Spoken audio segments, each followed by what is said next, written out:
Forget twisting blades, it's already been nerfed and it's a pain to use when leveling. I'm here to bring you a much better rogue leveling build that lets you have it all super early on in the game, making it the perfect build to level with. And there's even a slight variation of this build being used in endgame right now to destroy world tier 3-4 bosses underleveled. Rogues are essentially the melee equivalent of the sorcerer, huge DPS potential but very squishy health and armor, therefore you need good survivability options fairly early on in the game. In this build we have massive single target DPS, huge AoE explosions that demolish the battlefield, massive damage reduction, and constant healing, which in my eyes other rogue builds severely lack. Trust me, you can literally stand in the middle of an entire elite pack, keep spamming your rotation and not have to use a single potion. That's how potent the healing is. The first ability you want to unlock is your basic skill, Puncture, whereby you throw a dagger towards your enemy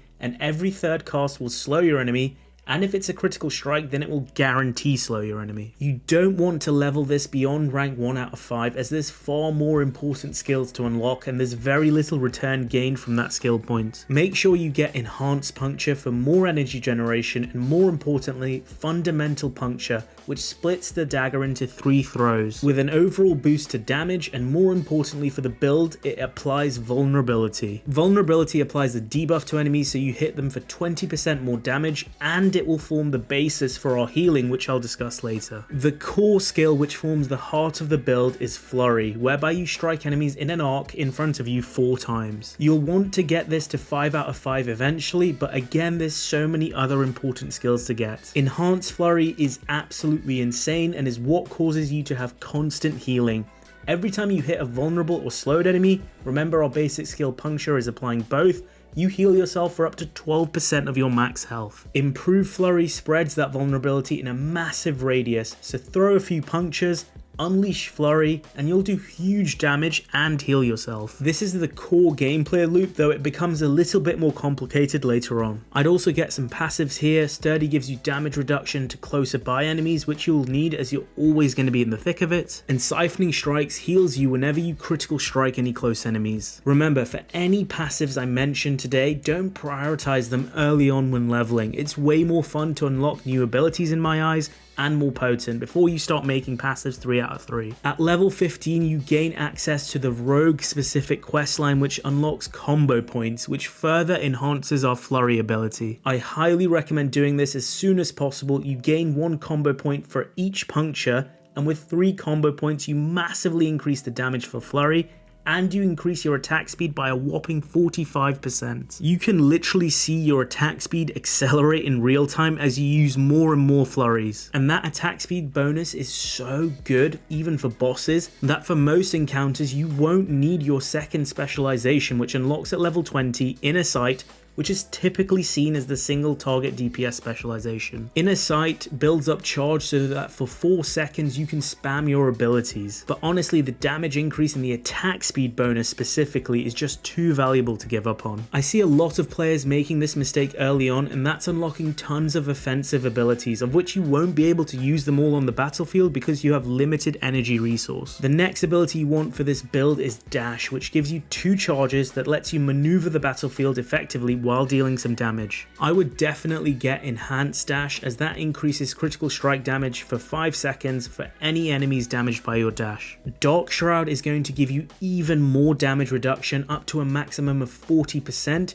You gain 5 charges of this, and each time you're hit you lose 8% damage reduction. Always before an engagement make sure Dark Shroud is up for maximum survivability. Enhanced Dark Shroud gives it a 10% chance that on a hit you don't actually lose a ball and lose the damage resist. And then countering Dark Shroud is super nice, because when you have 4 or more active Dark Shroud you gain a whopping 8% critical strike chance, which is not only going to increase your damage but will activate healing through your passives, which I mentioned earlier. Poison Trap is our last cooldown based ability, which is great to place down in the middle of a pack of enemies, which applies a massive damage over time over 9 seconds. And you can strategically place up to 4 of these on the battlefield at any one time. Enhanced Poison Trap knocks down enemies, but more importantly it gives you access to countering Poison Trap, which gives you a 30% chance to reset your Imbuement skill when activated, which is massive. The imbuement we're going to get is Shadow Imbuement, because Shadow causes explosions and it's great for taking out groups of enemies. What Shadow Imbuement does is power up your next 2 attacks with Shadow Energy. In this build that will be your Flurry primarily, but also Dash can be imbued as well. Enhanced Shadow Imbuement gives you even more critical strike chance, a whopping 15% against injured enemies infected by Shadow Imbuement, and then Blended Shadow Imbuement makes enemies affected by the initial explosion vulnerable. This, in combination with Enhanced Flurry, you can make whole crowds of enemies vulnerable,